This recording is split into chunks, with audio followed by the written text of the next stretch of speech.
Jadi poinnya, gambaran besarnya adalah bahwa itu menegaskan kepentingan bisnis Sinteyong itu juga besar. Hah? Praktek buzzer yang dilakukan oleh tim atau agensinya itu kan agak kebablasan. Makanya ini kan aneh. Kan seolah-olah digiring semuanya adalah glorinya Sinteyong gitu loh. Menurut saya enggak. Sebutin kelebihan dari Coach Sinteyong. Agensinya bagus. Agensinya bagus. Cuannya bagus. Tanya Dokter Richard. Aku sering dengar nama besar Bang Toel. Tapi baru tahu namanya Tommy Welly rupanya. Iya. Nama aslinya Tommy Welly. Bang Yap. Toel, Yap, ada masalah apa sih dengan Coach Sinteyong? gak ada masalah apa-apa. Hanya concern saya sama sepak bola aja, sama timnas, sama kinerja dia, itu aja. Kemarin baru aja viral di Twitter ya katanya ya. No, di story. Di story ya. Instagram. Sinteyong lebih bagus jualan ayam aja. Di story kalimatnya sederhana sih. Memang cocoknya jualan kok. Kenapa? Jadi kemarin dapat kiriman postingan itu. Jualan ayam kan. Jadi saya kasih komen itu aja gitu loh. Reaksinya luar biasa. Gitu loh. Sengaja atau itu memang dari dalam hati? Agak spontan sih waktu dapat postingan itu ya. Jadi poinnya, gambaran besarnya adalah bahwa itu menegaskan kepentingan bisnis Sinteyong itu juga besar. Hah? Ya kan udah tidak jadi pelatih. Kemarin masih posting soal, ya itu tadi dia di endorse soal ayam goreng kali kan, atau ayam apalah, bukan ayam goreng, ayam apalah kan gitu. Jadi sebetulnya itu fakta itu menegaskan bahwa di balik Sinteyong ada kepentingan bisnis yang besar juga. Bagi Coach Sinteyong Bagi ya? Coach Sinteyong. Di Indonesia? Makanya situasinya kan menjadi menjadi seperti drama kan tentang Sinteyong ini. Saya sejak 2 tahun lalu atau 2023 lah sudah mengkritisi. Tapi kan setiap mengkritisi tim nasional maupun Sinteyong dalam artian kinerjanya, itu kan selalu ada serangan balik gitu loh. Oke, kita bahas ya lebih dalam ya. Ini ada hubungan, ada masa konflik internal nggak? Personal dulu, personal. Nggak ada. Konflik personal dengan Sinteyong? Nggak ada. Kenal nggak? Tahu ya, kalau kenal kan secara pribadi. Kalau tahu ketemu salaman atau dicuekin atau dikatain kayak gitu? Nggak ada ya. Jadi no personal feeling ya? No personal feeling. No personal feeling ya? Mungkin dia yang lebih pribadi. Dia tahu lu nggak sekarang masalahnya? Saya nggak tahu dia tahu apa tidak, tapi sepertinya tahu karena ada pernah berita bahwa dia notice catatan-catatan kritis saya. Oke. Dia notice, ada beritanya itu, jejak digital. Oke, mungkin dia tahu Bang Toel. Dia tahu karena disampaikan seperti itu. Maksud saya dia, kalaupun pertanyaannya kan saya selalu disudutkan, ada persoalan pribadi nggak ada. Bahkan mungkin saya mau bilang, dia mungkin yang lebih pribadi secara tidak langsung. Kenapa? Karena praktek buzzer yang dilakukan oleh tim atau agensinya itu kan agak kebablasan. Oh ya? Pakai buzzer? Iya, karena menurut saya kebablasan itu menyerempet anak-anak saya gitu loh. Anak-anak saya pun didoxing, diserang gitu kan. Menurut saya sudah tidak dalam koridor itu. Kalau saya memang pengamat bola, ya urusan bola aja gitu loh argumennya. Tapi kalau sudah, ya saya didoxing juga. Itu pun udah kebablasan. Tapi oke lah gitu loh. Karena apa yang di-create begitu kan. Ada tim di belakangnya. Ada agensi di belakangnya. Itu bisa dibuktikan tidak? Saya merasakan kalau saya pelakunya. Feeling saya udah tahu ini serangan-serangan ini, polanya, mekanismenya. Apa akun-akun yang menyerangnya saya bisa baca itu. Oke, asumsi kalau ya? mau pakai kajian itu drone emprit. Itu kemarin udah lakukan tuh. Jadi drone emprit tuh melakukan kajian tuh. Oke. Tentang Sinteyong di episode terakhir ini di bulan Desember, kalau nggak salah akhir Desember sampai awal Januari. menurut Bung Toel diduga menggunakan buzzer. Saya sih langsung yang menjadi objek sasaran serangannya ya. Jadi saya udah merasa banget gitu loh. Dan kita kan, saya orang yang lama di media juga. Oke. Kalau tidak ada masalah personal, berarti kita ngobrolnya akan lebih seru nih. Iya. Karena makanya saya bilang, kalau lebih personal mungkin praktek buzzer yang dilakukan oleh tim yang kebablasan. Karena menyerempet ranah anak saya. Oke. Kalau mau bicara personal ya. Sampai ke personal ya, sampai ke anak-anak ya. Karena anak-anak disinggung tuh, diserang juga, didoxing juga. Mungkin kesel. Tapi kan kalau dilihat seperti sekarang kan banyak orang tuh puji Sinteyong, berterima kasih, bahkan kecewa sekali dengan keputusan ketua PSSI memecat Coach Sinteyong. Itu kan terasa banget di masyarakat. Bahkan sampai ada videonya banyak laki-laki yang patah hati di awal tahun karena Coach Sinteyong itu dipecat. Itu buzzer atau bukan? Apanya nih, poin pertanyaannya apa dulu nih? Suasana yang terjadi ini, kesedihan, kemarahan masyarakat, bahkan ada yang ngomong mau kosongin GBK tanggal 20 Maret nanti. Itu buzzer yang dibuat atau real apa adanya kekecewaan masyarakat, kesedihan masyarakat? Bisa jadi. Yang mana bisa jadi? Saya pun menganggap bahwa yang nyerang pun ada yang organik lah ya. Tapi juga mayoritas saya lihat yang nyerang itu buzzer gitu loh. Atau yang diorkestrasi lah, diorkestrasi.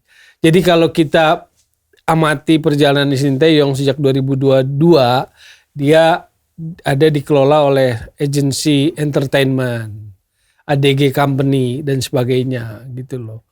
Jadi apa yang terjadi ini juga kan bagian dari apa yang dikelola oleh secara komunikasi di media sosialnya gitu loh. Terkait Sinteyong. Jadi misalnya ada publik yang menganggap itu sebuah prestasi besar, tapi kalau saya sebagai orang bola, insan bola yang dari dulu bergerak di sepak bola, mengamati, enggak juga, normal-normal aja kan. Ya enggak boleh kan begini, Anda boleh mengagumi kan, dokter, saya kagum, begini-begini. Oke, tapi dari sudut pandang saya yang orang bola bisa berbeda pandangan. Kan enggak apa-apa juga. Pertanyaan besarnya sebetulnya adalah, kenapa harus diserang kan begitu. Oh oke. Kan itu aja kan dari awalnya. Saking sayangnya, saking cintanya. Oh kalau saking sayang boleh nyerang orang lain gitu, boleh menyerang anak keluarganya gitu, kan nggak boleh dong. Oke, sekarang kita masuk ke prestasi deh. Oke. Aku salah satu penggemar juga lah. Bola kaki Indonesia. Aku bukan penggemar Sinteyong ya. Aku penggemar sepak bola Indonesia. Dan kita ngelihat bukan prestasi ya, sebenarnya bukan prestasi, tapi lebih ke rasa kecintaan terhadap sepak bola Indonesia yang dulu sempat bagus, sempat hilang, dan sekarang itu kita mau nonton timnas Indonesia lagi gitu. Dan kita itu setiap kali lihat timnas Indonesia yang tadinya itu nggak ada harapan, kayak kita meremehkan, Indonesia jelek banget. Sekarang tuh kayak, wah ada harapan besar, luar biasa. Apakah ini suatu kredit bagi Coach Sinteyong? Nggak boleh melulu di dia. Kalau dari sudut saya ya, karena saya orang bola saya bilang, tidak boleh melulu di dia. Tidak boleh hanya dia spotlightnya. Karena harus ada analisis terhadap itu kan. Makanya ini kan aneh. Kan seolah-olah digiring semuanya adalah glorinya Sinteyong gitu loh. Menurut saya enggak. Tapi beliau ada dalam bagian tersebut? Iya tentu, tapi apakah betul itu glorinya Sinteyong, itu yang menurut saya nggak tepat. Oke, sekarang menurut Bung Toel? Makanya PSSI sekarang kan pecat tuh. Erick Thohir memutuskan ketua umum PSSI memecat tuh. Oke. Gitu. Nanti kita bahas alasannya. Menurut Bung Toel, dari yang tadi saya sebutkan tadi, porsi terbesarnya yang buat timnas Indonesia jadi lebih baik, dicintai, permainan bagus, itu porsi terbesar dari siapa? Yang jadi hype sekarang kan yang senior. Yang senior itu naturalisasi kan.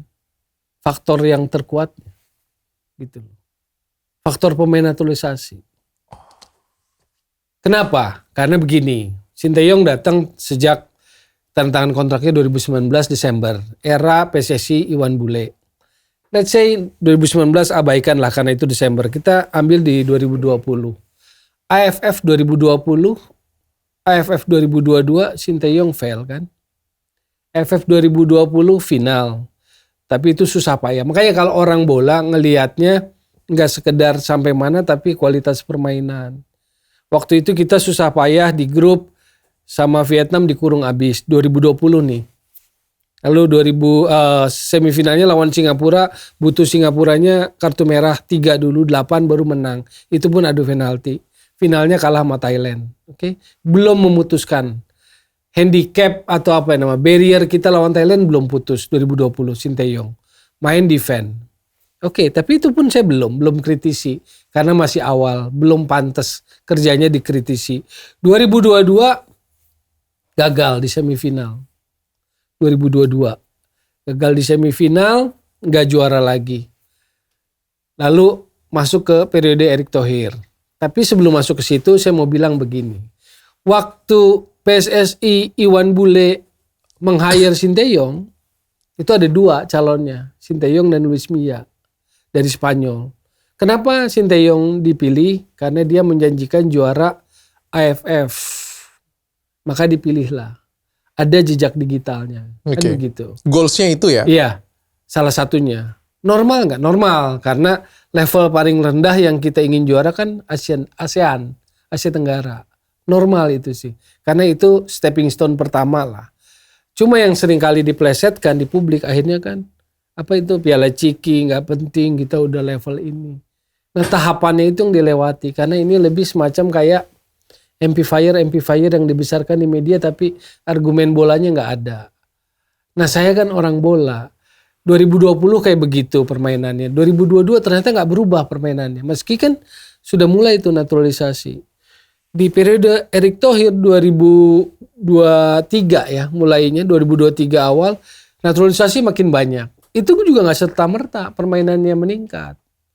November 2023 kualifikasi Piala Dunia ini ronde 2 lawan Irak 1-5 di Basra kita kalah.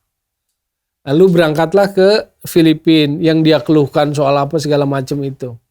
Apa pesawat dan sebagainya. Itu 1-1 di Filipina.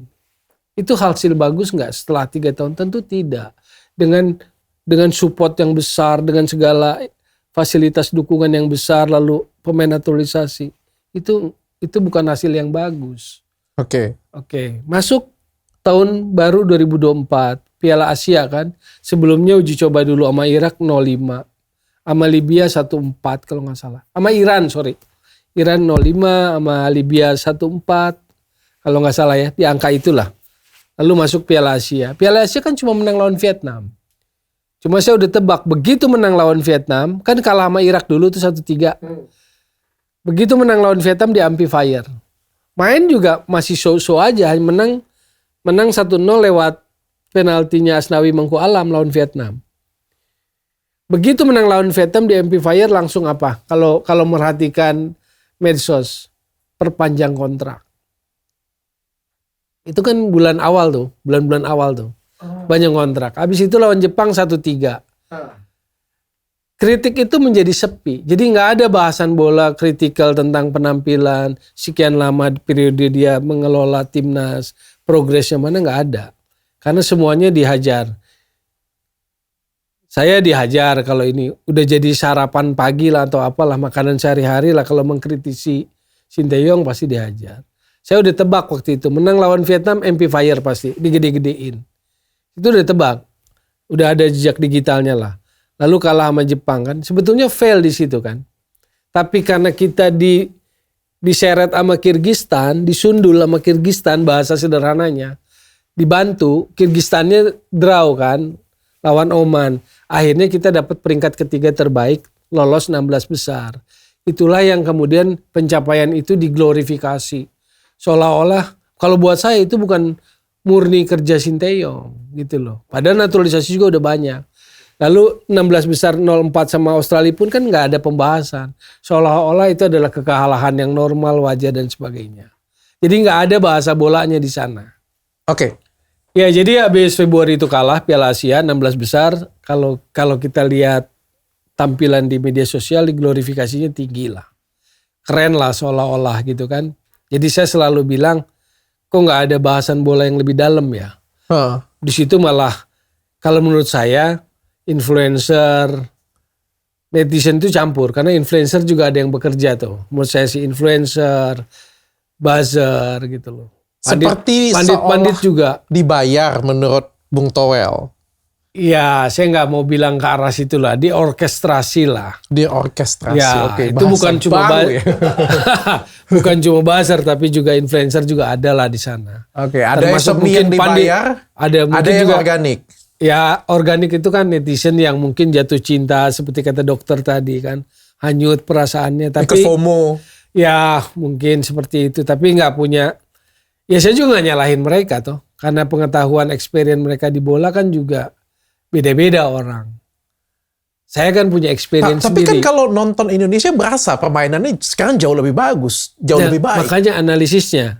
Makanya saya urut kronologisnya tuh ya. Oke, lanjut. Di Maret, lanjutan kualifikasi Piala Dunia lawan Vietnam. Pertama di sini, di GBK. Awal Maret di GBK itu. Kita main babak pertama yang pegang bola masih Vietnam loh. Kita main di GBK, yang pegang bola Vietnam. Itu udah nambah lagi naturalisasi. Hampir tiap pertandingan babak itu nambah deh PSSI. Dukung support. Yang waktu di GBK JIJS langsung main. Itu kita kan position ball dikuasai Vietnam loh di babak pertama. Babak kedua masuklah Arhan dengan andalannya itu. Kunciannya cuma itu, jadi saya lihat. Lemparan ke dalam, skrimmit itu kemelut, pemain belakang Vietnam gagal kontrol bola, jatuh di depan Egy, gol, tendang. 1-0 menang. Pergi ke Hanoi, menang 3-0. Permainan memang berubah. Menjadi lebih dominan, lebih attacking. Karena apa? Tom Hai dan Ragnar masuk di situ. Oke. Secara sepak bola maka kita mereview, menganalisis. Ini karena kualitas Sinteyong atau naturalisasi. Sejak saat itu pun udah saya sampaikan catatan poin kritis itu. Dan seperti biasa responnya adalah saya diserang. Tidak nasionalis segala macam. Udah macam-macam lah dimaki-maki juga. Oke. Lalu masuk lawan Irak. Dia ambil keputusan main sore. Yang ngap-ngapan bukan Iraknya, kita kan yang ngap-ngapan. Kalah sama Irak lagi kan. Sementara amplifiernya media sosial kita sudah level Asia digaungkan. Oh, oke. Paham nggak? Jadi nggak sama gitu. Kalau yang ngerti bola, lihat bola dengan apa yang terjadi di medsos tuh nggak sama gitu loh. Tapi ya fine aja kalau buat saya sih. Saya nggak menyerang yang mereka yang mau apapun tadi FOMO nggak ngerti nggak apa-apa. Pengaturan media sosialnya baik ya. Nah, saya nggak melihat itu. PR-nya bagus. Saya nggak melihat itu di era-era kepelatihan sebelumnya. Nggak ada pelatih bola kita sebelumnya yang seperti itu nggak ada. Ngomong-ngomong, saya pengen tanya dulu nih, menurut Bung Toel, ini PR-nya ke pelatih atau PR-nya PSSI? Saya lihat PR-nya. Saya nggak nyebut PR, agensi ya. Karena yang saya tahu ada agensi di belakangnya. Ada tim di belakang Sinteyong. Jadi nggak polos-polos amat Sinteyong ini. Nggak polos-polos amat terutama dalam komunikasi. Makanya saya bilang mungkin tidak secara langsung. Tapi dia nggak mungkin juga naif kalau menurut saya sih. Karena status dia pelatih tim nasional. Kalau Anda pelatih Tarkam, Liga 4, Liga 3, oke lah masih ada excuse. Tapi level pelatih tim nasional, pemahaman dia bukan hanya tentang sepak bola. Kalau menurut saya di jagat sepak bola ini kan, di jagat medsos ini kan belah dua kan. Nah, secara prinsip olahraga, secara value olahraga ini nggak masuk karena nggak unity. Kalau dia membangun sebuah sepak bola sebuah negara, lalu ada hiruk pikuk yang kuat, itu bukan karena sesuatu yang ada di rekayasa, tetapi sesuatu yang alamiah, natural. 2007 Piala Asia. Mungkin ketua umumnya waktu itu tidak disukai oleh banyak masyarakat, oleh publik bola. Nurdin Halid 2007. Tapi waktu prestasinya bagus, masyarakat kan tetap dukung 2007 Piala Asia. Ivan Kolev. Waktu itu kan kita menang 2-1 dari Bahrain, kalah 0-1 dari Korea Selatan, kalah 0-1 juga dari Arab kalau nggak salah. Cuma karena nggak ada peringkat 3 terbaik aja nggak lolos ke babak berikutnya. Dan 2010 pun sama kan AFF. ketumnya atau PSSI-nya selalu dikritik. Tapi begitu tim nasionalnya main, orang kan bisa memisahkan. Tetap menjadi trigger nasionalisme yang kuat gitu loh. 2010 AFF itu sebelum kalah sama Malaysia di ujung kan. Tapi poinnya adalah sebetulnya sepak bola itu berasa kok. Gitu loh. Kalau saya yang udah ngikutin berasa lah. Ada sesuatu yang di ini. Makanya kalau pertanyaan tadi, ini apa yang bagus? Saya nggak menyebutnya itu PR ya. Karena kalau PR itu kan ada dasar-dasar akademisnya. Saya lulusan komunikasi. Kebetulan saya lulusan jurnalistik, Vkom Unpad. PR itu kan salah satu jurusan juga di kampus saya gitu. Menurut saya itu ada landasan-landasan akademisnya. Tapi kalau ini ada agensi yang bekerja lah yang menata komunikasinya. Maka kalau saya ngamatin, kalau kalah atau apapun, Sinteyong tuh nggak pernah bilang bertanggung jawab saya yang salah, nggak pernah. Dia selalu punya excuse lain. Makanya saya bilang kan, dia itu suka punya excuse di depan atau excuse di belakang setelah pertandingan. Itu selalu punya. Contoh AFF ini, dia pilih U22. Kan di belakang kan dibilang masih muda, minim pengalaman. Padahal pertanyaannya kalau yang ngerti bola, kenapa you pilih 22 untuk AFF? Sementara itu level senior, kan begitu. Bung Toel, supaya adil nih, dan supaya katanya tidak ada personal nih, sebutin kelebihan dari Coach Sinteyong. Kelebihan apa ya kelebihannya? Giliran jeleknya dia panjang ngomongnya. Iya karena ya pasti ada dong. Kalau saya mengkritisi kan pengamat ya saya kritisi catatan kritisnya lah. Ada yang dikagumin lah. Apa ya? Dikagumin ya. Jangan bilang agensinya bagus. Agensinya bagus. Agensinya bagus.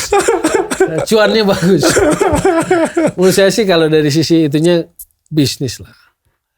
Saya kan punya banyak pengetahuan gitu. Bahkan bukan cuma di periode Erick Thohir. Kan dia udah dari periode Iwan Bule kan. Memang bisnisnya kuat itu. Jadi tapi itu benar, saya merasa diingatkan. Jangan bilang itu, iya benar juga. Jadi kalau menurut Bung Toel, kan Indonesia bisa seri nih ngelawan Korea Selatan loh. Selevel Korea Selatan yang sudah main di Piala Dunia loh. 2-2 seri Korea Selatan. Iya, yang kemarin 23. Kan 2-2 kemarin ya. Yang U23 kan Piala Asia kan. 2-2. Terus kita di ngelawan Arab ya kita menang ya. Ngelawan Arab kita menang. Iya. Ngelawan Australia kita seri. 0-0. Iya. Sekarang makanya karena naturalisasi atau karena Sinteyong? Kalau karena Sinteyong, dia pelatih yang kan begini. Federasi PSSI meng-hire Sinteyong kan untuk tugasnya apa? Memboosting kualitas kan tim nasional. Saya sewa Anda, saya kontrak Anda karena saya mau kinerja profesional Anda bisa mengangkat kualitas tim nasional. Kan begitu. Kualitas tim nasional. Jadi nggak usah bicara begini di media sosialnya. Pemainnya lokalnya buruk, nggak bisa passing, staminanya jelek. Kan itu apa ya? Framing yang sengaja diciptakan. Padahal kalau Anda datang ke sebuah negara, Anda kan udah riset, Anda terima pekerjaan, tanda tangan kontrak, Anda jangan mengeluhkan situasi itu, tapi kerjakan PR itu. Tingkatkan mutunya. Yes, perbaiki, upgrade, kan begitu. Itu hakikat pelatih tim nasional gitu loh. Tapi kalau kita mengamati sepanjang dia ada, kan framingnya begitu yang terjadi. Fisiknya jelek, passingnya nggak bisa gitu, terus apa lagi? Pemain lokal gimana-gimana gitu. Kan harusnya dia tingkatkan kinerja. Kalau Anda pelatih yang bagus, waktu pemainnya lokal misalnya AFF atau di mana di kelompok umur U19, bagus dong. Termasuk di AFF kemarin. Ini kan enggak. AFF U19 yang anak-anaknya dipersiapkan Piala Dunia U20 waktu itu tahun 2022 main di Patriot di Bekasi, kita tuan rumah, kan tersingkir, nggak lolos ke babak semifinal AFF loh, tersingkir oleh Thailand, Vietnam yang waktu itu seolah main mata, main seri, lalu kita tersingkir. Lalu dia uring-uringan regulasi AFF jadul, kuno. Lalu PSSI-nya kan waktu itu terpancing juga emosi karena didesak oleh netizen yang nggak tahu netizen organik apa bukan yang keluar dari AFF gitu. Nah iklim itu kan nggak sehat. Jadi lebih menyalahkan, selalu cari excuse kan. Salahkan regulasi yang dibilang kuno dan sebagainya gitu loh. Jadi kalau dia bagus, dia bisa loh sentuhan Midas mengangkat kualitas potensi pemain kita. Kan gitu kalau mau bagus. Oke, jadi teorinya. Kalau menurut ini kan bagus ketika naturalisasi datang. Kan udah 15 sekarang. Sudah 15. 14. Jadi yang di era 14. Karena Elkan Bagot nggak hitungan naturalisasi ya. Jadi 14 lah yang total sekarang udah ada. Kan begitu penambahan. Nanti kita masuk ke naturalisasi. Tapi jadi menurut Bung Towel, meningkatnya prestasi Indonesia dari ranking 170-an menjadi 120. Dan kita lumayan ditakuti di Asia sekarang, bahkan di ASEAN kita ditakutin. Dulu melawan Malaysia kita bisa dibantai habis, ngelawan Thailand kita dibantai habis, ngelawan Vietnam kita ya nggak ada suara lah gitu ya. Sekarang kita cukup ditakutin, cukup baik. Ini adalah peran naturalisasi. Saya pengen tanya konkret saja. Yang di AFF itu nggak kaitan dengan naturalisasi. ASEAN nih kan tadi kan dibilang kalau Malaysia, Vietnam, Thailand. Sebetulnya kita nggak problem kecuali dengan Thailand sama Vietnam aja. Kalau kita mau pahami sepak bola ASEAN ya, Malaysia tuh kita nggak takut. Mereka takut sama kita. Kan begini, ASEAN tuh kan SEA Games sama AFF. Kita tuh udah 6 kali termasuk dengan Sinteyong tahun 2020, 6 kali ke final. Cuma gagal di final terus. Handicap kita mentoknya kalau nggak sama Thailand, sama Vietnam. Tapi Vietnam mulai merepotkan kita itu, catatan saya sejak 95. Sebelumnya Vietnam nggak lawan. Gitu loh. Kalau bicara itu ya. Oke. Malaysia malah lebih sering merepotkan. Tapi sejak 95 Vietnam progres. Nah sejak itulah kita merasa ada dua rival di ASEAN. Kalau dalam hitungan sepak bola. Thailand dan Vietnam. Tapi dalam konteks naturalisasi itu adalah soal kualifikasi Piala Dunia. Itu pun kan sempat draw 1-1 sama Filipina di Filipina sebelum menang di sini. Tapi dengan tambahan pemain naturalisasi yang berbeda saat menang 2-0 di Filipina gitu loh. Oke. Makanya saya bilang bahasan bolanya nggak pernah review analisis yang objektif, komprehensif karena atmosfer iklim jagat mayanya sudah terkuasai gitu loh. Oke, pertanyaan saya menurut Bung Towel konkret ya, ini objektif dan konkret ya. Timnas Indonesia sampai ke titik seperti sekarang dari ranking 170-an menjadi ranking 120-an. Tentukan dalam 100% siapa yang memberikan kontribusi. Saya kasih 3 pilihan ya. Jadi berikan yang kontribusi paling besar berapa persen konkret ya. Yang pertama naturalisasi Indonesia, yang kedua Coach Sinteyong, yang ketiga ketua PSSI yang baru. Yang satu sama yang ketiga, yang porsinya besar. Silakan tentukan angkanya. Naturalisasi 40%. Oke. Ketua umum 40%. Wow. Coach Sinteyong 20%. Karena saya harus jawab di koridor itu kan. Nah itu konfigurasi saya tuh. Kalau ada koridor lain? Karena nggak pernah terjadi dalam era kemurusan manapun support pemerintah yang besar bisa naturalisasi seperti ini belum pernah. Oke, jadi Bung Towel memberikan apresiasi yang luar biasa ke Pak Erick Thohir. Ya, karena begini ya, belum pernah dalam catatan sejarah ada federasi yang begitu disupport oleh pemerintah seperti sekarang. Saya sepakat. Artinya memang ada upaya yang luar biasa. Naturalisasi kan bukan yang baru, seringkali dibilang begitu kan. Zaman Nurdin Halid juga ada Christian Gonzalez, tapi dia sesuatu yang dilakukan secara natural. Dia 5 tahun stay kan. Tapi naturalisasi sekarang kan semuanya dengan sangat ekstra effort yang luar biasa kan. Ketok palunya legislatif DPR cepat, Kemenhumkam cepat, Menpora juga cepat. Dibantu lah ya. Ya harus support lah, lebih kalimat lebih enaknya kan, lebih positifnya. Saya nggak pernah itu. Saya juga setuju sih. Ada di pengambilan sumpah di Belgia, ada di Denmark. Jadi sebuah gerak yang sangat luar biasa. Gebrakan ya. Ya, bahkan itu kan dari satu pertandingan ke pertandingan berikutnya bisa terjadi perbedaan komposisi pemain loh. Nambah lagi. Iya, nambah lagi maksudnya gitu kan. Itu kan sesuatu yang berbeda. Oke. Itu kan variabel elemen yang nggak boleh dicaplok cuma Sinteyong gitu loh. Okay. Bahkan menurut saya Sinteyong itu adalah pelatih paling dapat fasilitas paling manja. Karena sebelumnya nggak dapat itu. Ivan Kolev 2027 tanpa naturalisasi bisa menang dari Bahrain 2-1. Kalah sama Arabnya tipis. Arab lagi hebat-hebatnya tuh. Yasser Al-Khaltani 2007. gitu kan. Kan sekarang gini loh, kalau main bola itu kan 2 tim. Kan sekarang seolah-olah kita tabu kalau kita bilang misalnya Arab sekarang lagi drop. Karena apa? Kondisi Liga Arab dipenuhi oleh pemain asing, pemain-pemain nasional timnas Arab nggak banyak main di klub. Kan itu yang dikeluhkan Mancini. Tapi kalau kita ngomong itu, kan orang akan menuduh bahwa seolah-olah saya mengecilkan itu. Padahal dalam analisis sepak bola, it takes to tango kan. Saya harus menganalisis tim saya sendiri, saya harus menganalisis lawan. Contoh kalau lawan Brunei 7-0 ya pantas lah. Brunei gitu loh. Lawan Laos 3-3 pantas ya nggak pantas. Karena Laos yang kita hadapi gitu loh. Lalu ada orang bilang Laos berkembang. Ya oke, Laos berkembang, terus kita nggak boleh berkembang. Ya harusnya kita berkembang. Artinya antara kita dan Laos harus selalu ada gap. Tapi kalau 3-3 berarti something wrong gitu loh. Oke. Kan gitu. It takes to tango. Cuman nggak pernah sehat. Karena orang takut ngomong seperti itu. Dihajar habis. Itu. Oke, kita masuk ke naturalisasi. Oke. Anda setuju dengan naturalisasi di Indonesia? Apa terlalu sempit nggak pertanyaannya buat saya setuju atau tidak setuju? Terlalu ini gitu loh. Begini, Suka atau tidak? saya orang bola. Saya paham aturan itu. Baik aturan yang diperbolehkan FIFA maupun aturan negara. Jadi fine-fine aja. Dalam konteks akselerasi nih, dalam konteks karena tiba-tiba kok peluangnya, opportunity-nya, pintunya kok agak kebuka nih.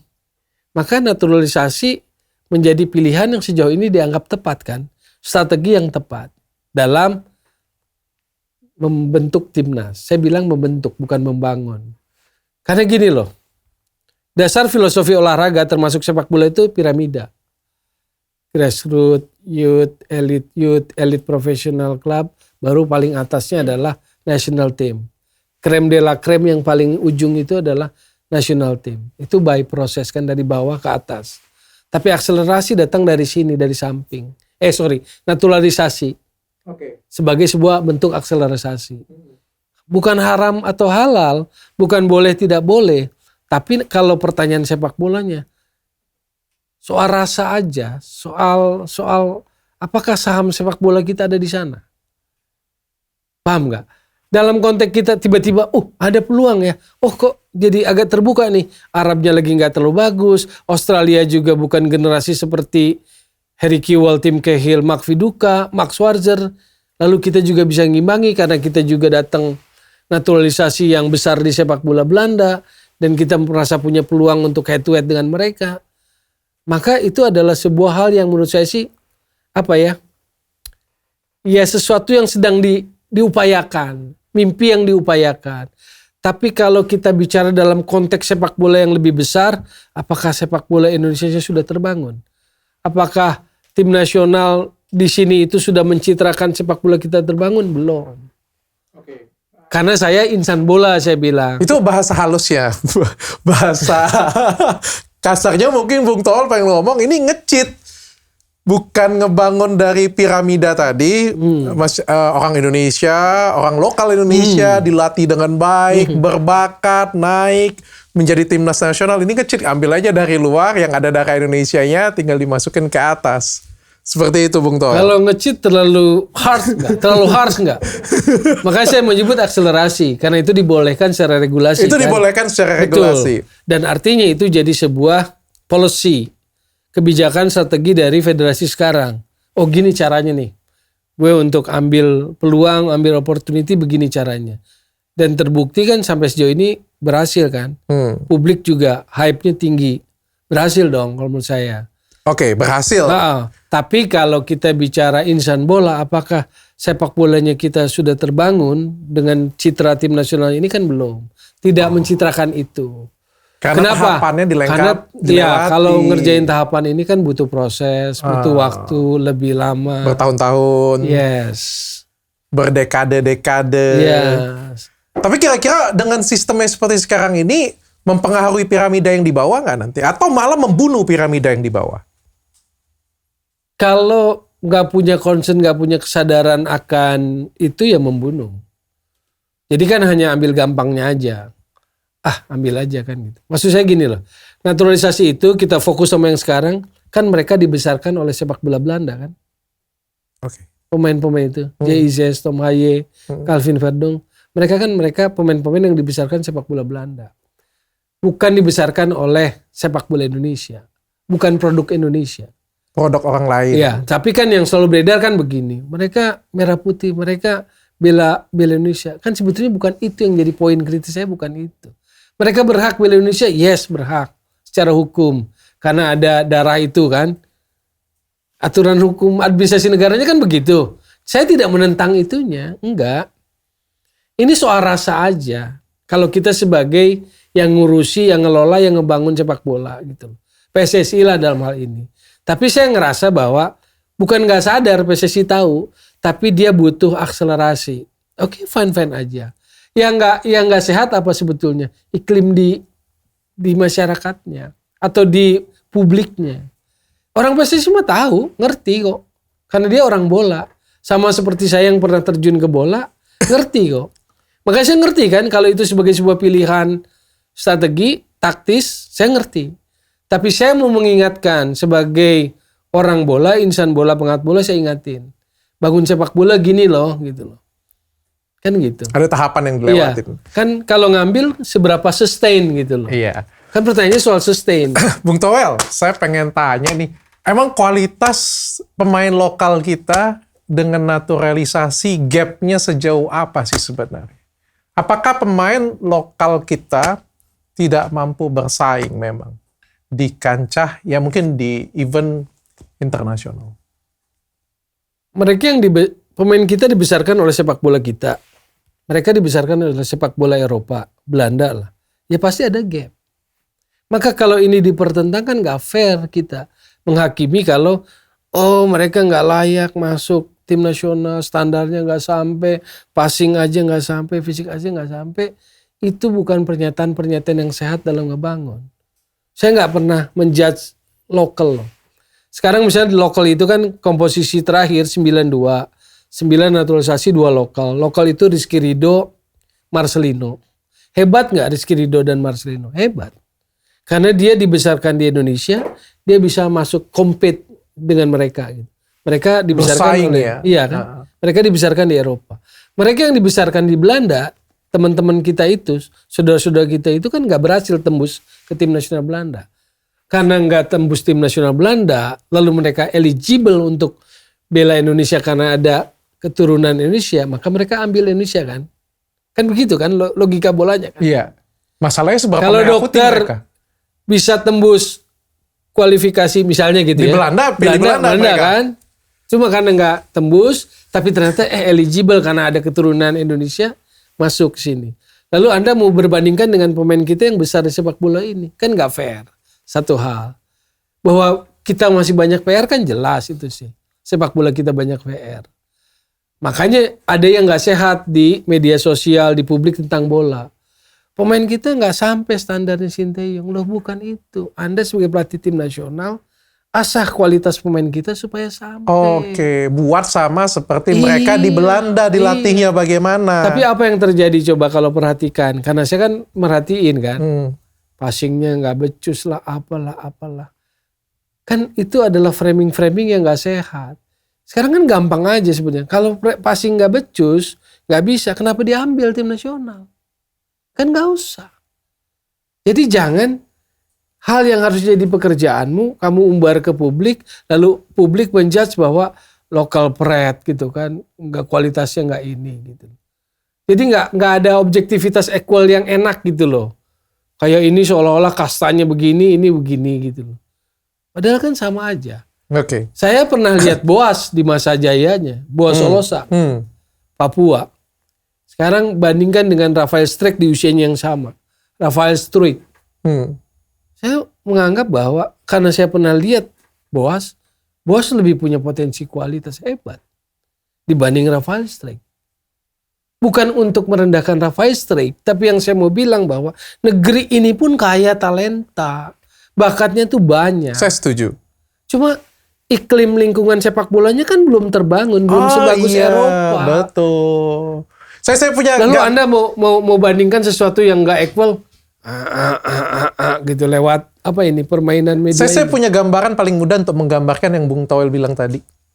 Jadi bayangkan kalau kita ngomong Lionel Messi ya. Lionel Messi kan jago ya. Kayak dewa sepak bola Indonesia. Dunia lah ya. Yang pokoknya bola itu kalau ada di kaki dia nempel terus ke kaki dia kayak gitu kan. Sudah dewa katanya itu dari planet lain kan. Coba bayangkan kalau misalnya Messi nggak lahir di Argentina. Messi-nya lahirnya di Pasuruan gitu. Environment, football environment. Kira-kira jadi apa dia? Kira-kira jadi apa sekarang? Kalau asuransi. Apakah menjadi Lionel Messi yang seperti sekarang kalau misalnya lahir di Indonesia? Gak mungkin. Kan Peter Wistra pun ngomong kayak begitu. Luis Milla waktu datang ke kita, dia mengagumi Evan Dimas, dia mengagumi beberapa pemain kita, Febri misalnya. Kalau kamu lahir di Spanyol, kamu main di La Liga loh kamu tuh.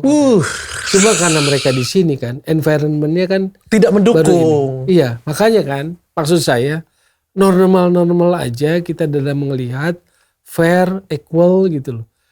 Bahwa kita akui JIZ punya kualitas bagus, Calvin Verdong, iya kan mereka besar di sana. Ini tugas membuat lingkungan environment seperti ini, tugas siapa? Tugas Coach Sinteyong kah? Termasuk karena dia pelatih tim nasional. Oh ya? Iya, dia membawa negara kan. Kalau kemudian sebagai pelatih tim nasional dia ngelihat publiknya terpecah, apakah itu value olahraga? Apakah itu jiwa sportsmanship dia membiarkan pecah gitu? Kan harusnya unity. Tapi saya nggak pernah ya. Iya, saya nggak pernah ngelihat pernyataan yang membuat unity gitu loh. Contoh waktu ini bulan apa ya? 2022 kalau nggak salah. Di Korea dia wawancaranya. Kelebihan pemain naturalisasi itu mental bertanding. Dia nggak takut kalah duluan. Kelemahan pemain kita adalah kalah duluan mental bertanding. Nah, dalam kacamata sisi pengamat dia hati-hati ngomong seperti itu. Bukan soal benar nggak benar, tetapi berarti Anda memberikan sebuah dikotomi. Lalu publik yang nggak sehat membuat itu sebagai sebuah framing. Publik nggak sehat itu publik yang sudah terkondisikan, terorkestrasi.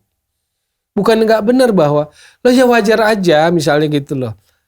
Bertahun-tahun kita selalu mentok sama Thailand sebagai contoh. Ada handicap, ada barrier psikologis lawan Thailand. Tidak percaya diri. Ya, mental juaranya belum kebangun. Nah itu kan PR yang sebetulnya makanya PSSI hire kamu, beresin juga dong itunya. Mendingan kerjain aja. Sementara dia ngomong bandingin dengan naturalisasi. Yang dia nggak punya problem ketemu Thailand, ketemu Vietnam dia nggak punya problem. Karena apa? Karena dia gede di sana kan. Maka dia ngerasa dia Belanda lebih jago lagi daripada negara lain. Nggak punya barrier itu kan. Maka buat saya adalah pelatih tim nasional tuh harus lebih hebat ngomongnya gitu loh. Harus lebih wise gitu loh. Tapi kan persoalan terakhir juga kita tahu komunikasi dia lemah. 5 tahun di sini Indonesia masih pakai penterjemah, Inggris pakai penterjemah. Makanya saya sering berseloroh, yang walaupun itu sebuah satir, kalau dia lagi pertandingan di technical area tuh nggak boleh numpuk orang. Hanya kalau pelatih kepala aja. Kecuali dia pas ke pinggir nanti digantikan asistennya dulu boleh. Karena kalau nggak diusir tuh biasanya sama wasit vote official pasti diusir, Pak coach nggak boleh banyak gitu satu. Sekarang kalau dia mengkoreksi situasi pertandingan, kan pelatih gitu kan, lihat situasi dia mau koreksi kan. Dia ngomong dong spontan atau menegur pemain pakai bahasa apa saya tanya. Korea? Lah 9 naturalisasi 2 Indonesia yang main. Ada penterjemah 2 ya berarti. Berarti kan tidak spontan gitu loh. Kan kalau negor marah pun nggak enak pakai penterjemah kan. Iya. Beda kan rasanya marah. Gitu. Inggris nggak bisa. Gimana gitu. Jadi memang itu problem. Cuma kan selama ini selalu ditutupi kan. Ada masalah bla bla bla bla. Sudah cukup. Kalau Sinteyong cukup, kita sudah pindah ke naturalisasi. Pertanyaan terakhir adalah naturalisasinya nih ya. Seberapa Indonesia pemain naturalisasi kita? Ya pasti Indonesia lah karena dia mau kan ngelihat opportunity. Menurut saya adalah karena mereka itu ditawarin, diiming-iming. Pastilah, ini kan atau karena memang cinta Indonesia, pengen bela negara Indonesia. Ditawarin pasti. Jadi harus ada dua pihak lah kalau menurut saya sih itu sih. Saya hanya tahu sebatas ditawari, mereka juga tertarik itu aja. Kalau diiming-imingi kan agak tendensius. Dijanjikan apa gitu kan. Dijanjikan. Tapi sebenarnya itu. Dari lubuk hati mereka yang paling dalam, mereka itu merah putih atau tidak? Merah putih menurut saya sih. Kalau soal itunya ya. Maka kan saya nggak pernah mengkritisi itu. Ya karena kalau nggak merah putih kan kita nggak bisa. Sama dia lihat opportunity aja. Opportunity bisa lolos gitu. Nggak, setiap pemain bola itu kan ingin main di Piala Dunia. Intinya kan itu. Oh, oke. Gitu. Dan mereka melihat opportunity itu. Opportunity itu. Jadi Bung Toel mendukung naturalisasi? Enggak, 100%. Masuknya ini pelatih yang baru, katanya juga untuk memancing naturalisasi lebih baik lagi. Ya betul katanya. Saya dengar bahwa dengan pelatih yang baru ini, Patrick Kluivert punya koneksi yang lebih gampang untuk menarik atau merayu lah ya pemain naturalisasi lainnya. Itu alasan ketua PSSI menurut Bung Toel, itu alasannya kenapa dipilih? Salah satu edit value dari sosok ini gitu. Apalagi kenapa yang dipilih ini Patrick Kluivert? Karena kemudian persoalannya adalah persoalan Sinteyong dengan tim. Kan itu. Kalau Sinteyong yang baik-baik aja nggak akan ada jadi dipecat saya yakin. Karena terlalu riskan juga. Iya kan? Apa alasannya PSSI memecat? Kan gampang, sebetulnya terindikasi waktu lewat jumpa pers tanggal 6 Januari. Ada dinamika yang kompleks di tim. Yang nggak tahu, nggak bisa menerjemahkan. Tapi itu kan bahasa yang sangat elegan, sopan, halus, respect dari seorang ketua umum lah. Kalau saya tangkap. Tapi faktanya begini. Pasca Bahrain ada situasi di tim.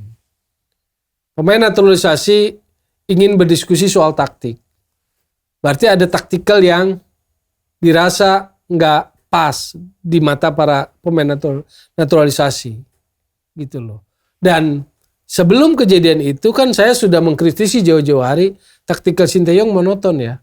Sejak dia datang sampai dia ditambahin naturalisasi 2, berikutnya ada 3, berikutnya ada 1. Mainnya sama loh polanya, taktikalnya. Jadi Sinteyong itu polanya begini. Hilang bola dia turun ke bawah, retreat nama istilah bolanya, ke wilayah permainan sendiri, lalu compact defense, rebut bola, counter attack. Jadi tipikal taktikalnya seperti itu. Mau datang siapapun begitu aja. Kan pertanyaannya, kalau Anda dikasih amunisi yang lebih mewah, kok menu Anda begitu-begitu aja gitu. Paham nggak? Itu logika aja. Bukan saya lebih pintar dari pelatih, tapi yang saya amati di lapang itu. Maka pertanyaan saya, kok taktikalnya itu-itu aja? Padahal sudah amunisinya sudah semua. Kalau dokter dikasih mobil cc-nya lebih besar, kok ngebutnya cuma 80 aja gitu. Kan mubazir gitu. Kan analoginya gitulah. Atau kalau dokter chef dikasih materi tambahan lagi, kok segitu-segitu aja dipakainya. Nah, rupanya itu kan saya udah melihat itu. Saya mengkritisi sebagai taktikal yang monoton. Apa di catatan jumpa pers tanggal 6 itu? Pemimpin atau pelatih yang bisa menetapkan strategi yang disepakati oleh pemain. Itu kan simbol, ada terjadi sesuatu memang. Pasca Bahrain, pemain naturalisasi minta diskusi taktik, ditolak. Ada situasi yang gak enak di situ.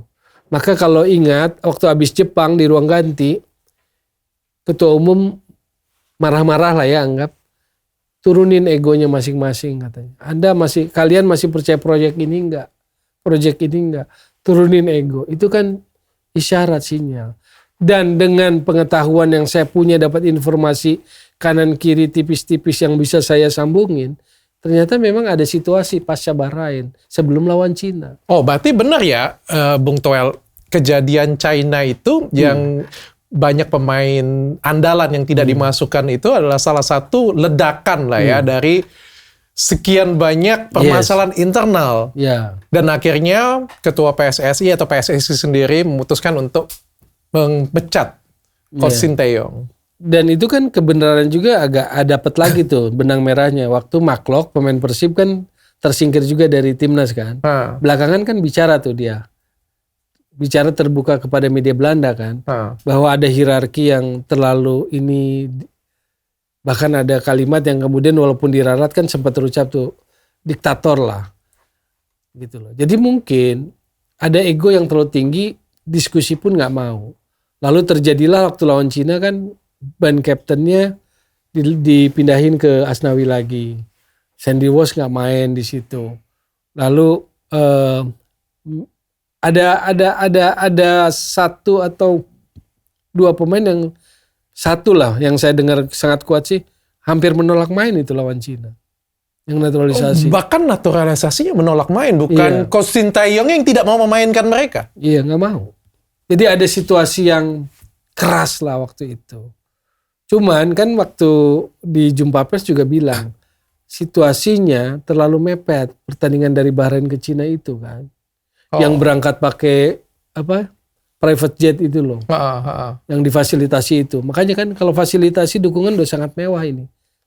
Dalam biasa ya Pak Erick Thohir ya. Dalam sejarah tim nasional ya mewah itu. Cuma situasi internal itu yang nggak bisa teratasi kan. Oke. Bung Toel, jadi alasan memilih Patrick Kluivert kenapa? Satu bahwa kalau saya lihat ya bacaan saya ada hambatan komunikasi dan kultur itu. Ketika ada gerbong Korea Selatan Sinteyong dengan asisten yang 9, naturalisasi Belanda dan Indonesia ada tiga culture. Lalu ada 3 bahasa itu yang coba dikikis. Karena gimana mau heart to heart ngomong komunikasi aja nggak bisa kan. Jadi itu yang coba dikikis. Lalu kejadian yang itu tadi friksi atau apapun lah yang pasca Bahrain. Nah maka mencari penggantinya susah-susah gampang. Maksud saya begini loh. Saya nggak mau ngajarin ketua umum yang punya level internasional pernah di Inter misalnya, presiden klub pasti punya relasi kuat lah. Mau pelatih dari manapun dia bisa lah cari dengan agent-agentnya. Mau dari Italia, mau dari Jerman, Spanyol, Belanda bisa lah, Inggris juga. Tapi karena situasi Indonesia adalah naturalisasi Indonesia, maka dia cari klaster Belanda. Nah dalam pengetahuan mencari pelatih klaster Belanda ini memang menurut saya dalam perkembangannya generasi Gus Hiding habis, Dick Advocaat habis kan, Luis van Gaal habis itu ketuaan lah. Udah bukan eranya lagi lah. Di generasi di bawahnya kan Van Basten juga nggak aktif-aktif banget, Gullit enggak, Rijkaard juga udah habis. Paling kan generasi yang lagi top pegang tim nasional kan Koeman, Frank de Boer. Frank de Boer saya yakin lah karena pernah di Inter, ketua umum Erick Thohir nggak mau pakai lagi lah, bukan nggak mau pakai lagi, menyisihkan lah dari kandidat gitu loh. Maka dia harus nyari-nyari yang lain kan. Siapa sih? Sejujurnya memang nggak banyak pelatih Belanda yang harus dalam etalase top. Sebetulnya pelatih Belanda etalase top cuma kemarin-kemarin di bawah radar yang sekarang di Liverpool.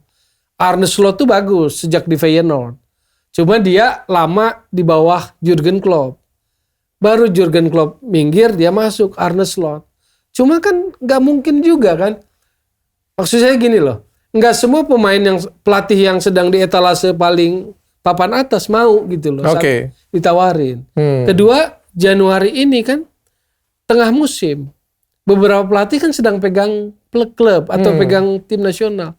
Jadi cari yang available. Yang pertama klaster Belanda, yang kedua available, yang ketiga bisa ngatasi situasi persoalan tim. Kalau bacaan saya begitu. Oke. Sudah tepatkah pilihan ketua PSSI kali ini? Saya nggak bisa bilang nggak tepat ya. Karena kalau selera subjektif saya pun, ya mungkin bukan Patrick Kluivert. Selera subjektif saya gitu. Kalau selera Bung Toel siapa? Selera saya sebetulnya yang pertama kemarin adalah ya sudahi Sinteyong. Bahkan saya jauh-jauh hari. Ini sudah disudahi. Iya kan? Bahkan dari sejak akhirnya Juni. Didengarkan nih Bung Toel. Jadi saya nggak punya. Kalau nyodori nama saya nggak punya. Nggak punya. Dalam pikiran saya sempat liar sendiri Philip Cocu, Mark van Bommel, Peter Bos. Tapi yang muncul ya Patrick Kluivert.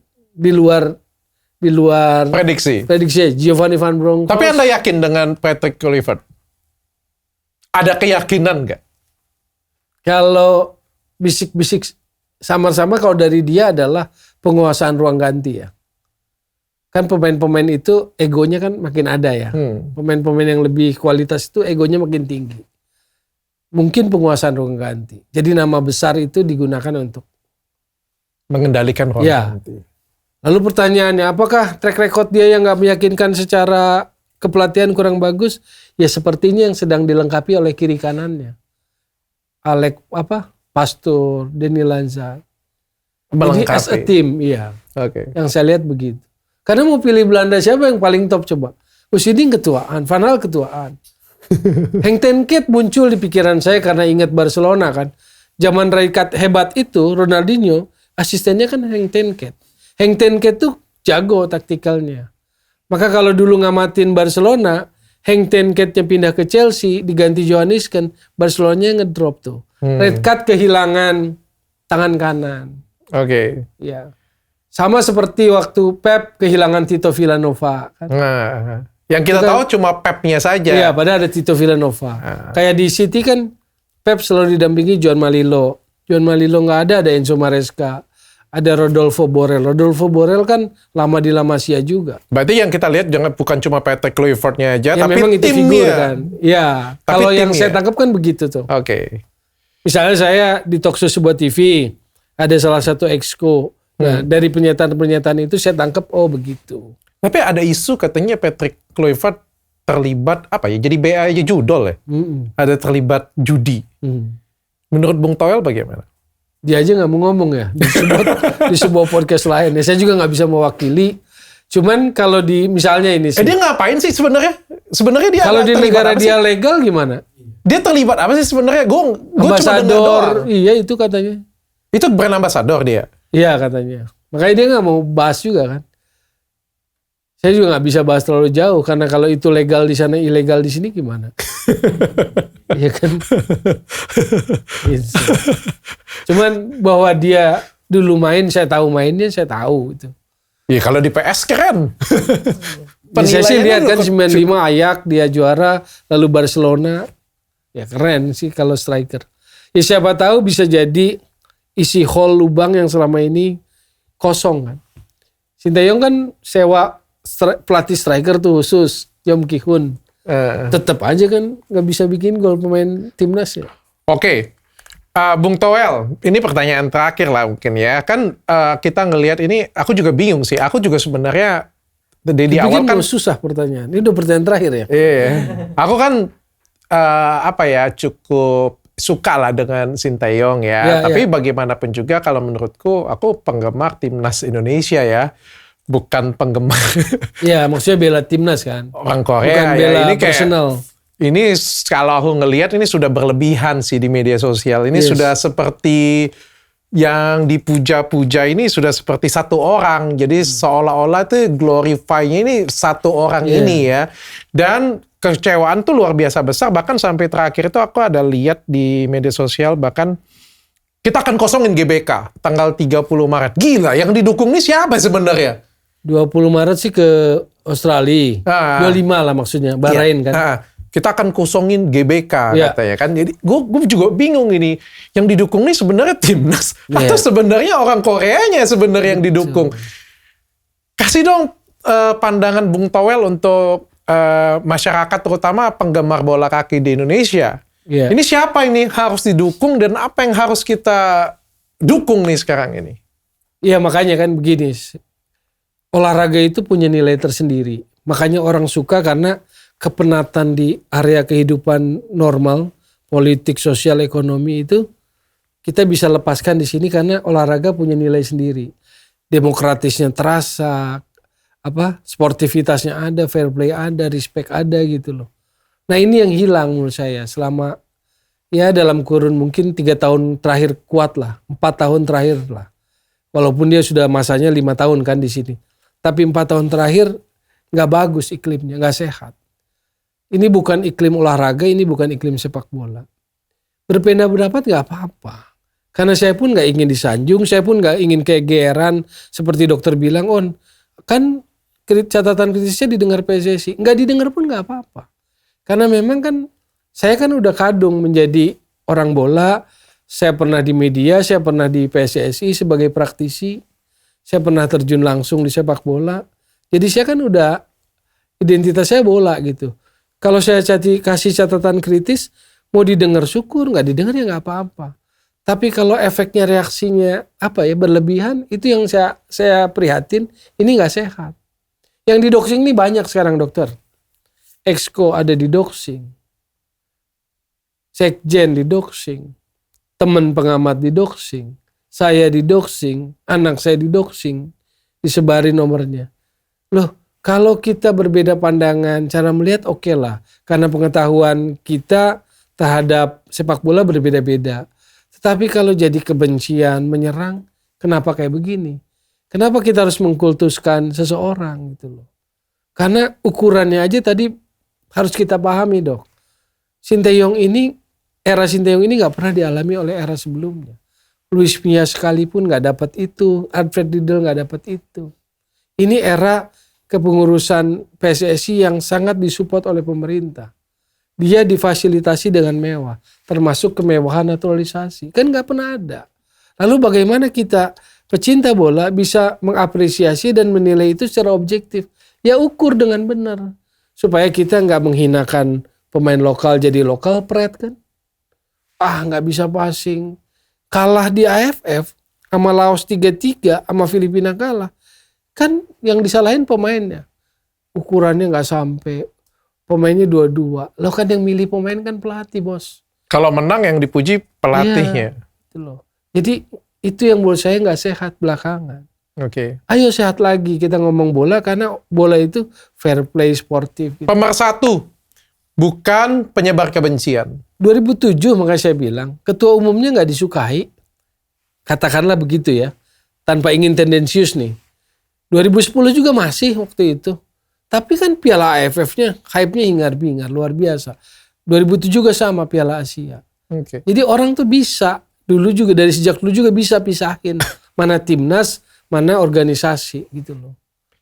Tapi sekarang, menurut saya sih, campur aduk di ini. Karena media sosial sih, media sosial. Pengaturan media sosial itu sangat penting. Kalau pelatih, makanya saya bilang, pelatih itu fokus aja pada bola, pada meningkatkan kualitas timnas, pada sepak bolanya. Itu harapan pesan saya sama Kluivert.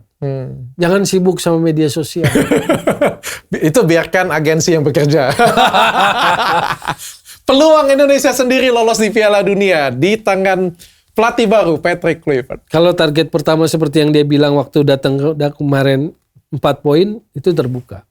Draw lawan Australia, menang dari Bahrain, 4 poin itu bisa diambil terbuka. Terbuka di babak 3 ini ya. Gitu. Kalau bisa 4 poin itu fase pertama. Karena berikutnya kan lawan China 5 Juni kalau salah. Kalau 5 Juni bisa menang lawan China lagi lolos itu. Tambahan 7 poin lolos itu. Kalau matematikanya tambahan 7 poin lolos. Oke, secara pribadi sebagai pengamat, seberapa yakin Bung Toel sekarang dengan komposisi pemain seperti ini, dengan pelatih yang baru seperti ini? Kalau dengar informasi akan datang lagi naturalisasi dengan kualitas yang itu, harusnya kan nggak boleh inferior ya. Lawan Bahrain, lawan Australia pun nggak boleh inferior. Ya harusnya bisa. Harusnya ya. Ini bukan rasa ya. Jadi ini pertanyaan beda. Ini kan pertanyaan rasional. Dengan naturalisasi yang akan datang, entah itu Ole, entah itu Jairo Redwall, entah itu siapapun, lawan Australia, lawan Bahrain harusnya bisa menang. Oke, siap. Terima kasih Bung Toel. Nanti kalau Patrick Kluivert di ini juga nggak di check and balance tetap. Nggak goreng bahasanya dong. Kalau goreng tendensius. Kalau melenceng ya kita kritisi. Saya ingin memposisikan sebagai check and balance saja. Cukup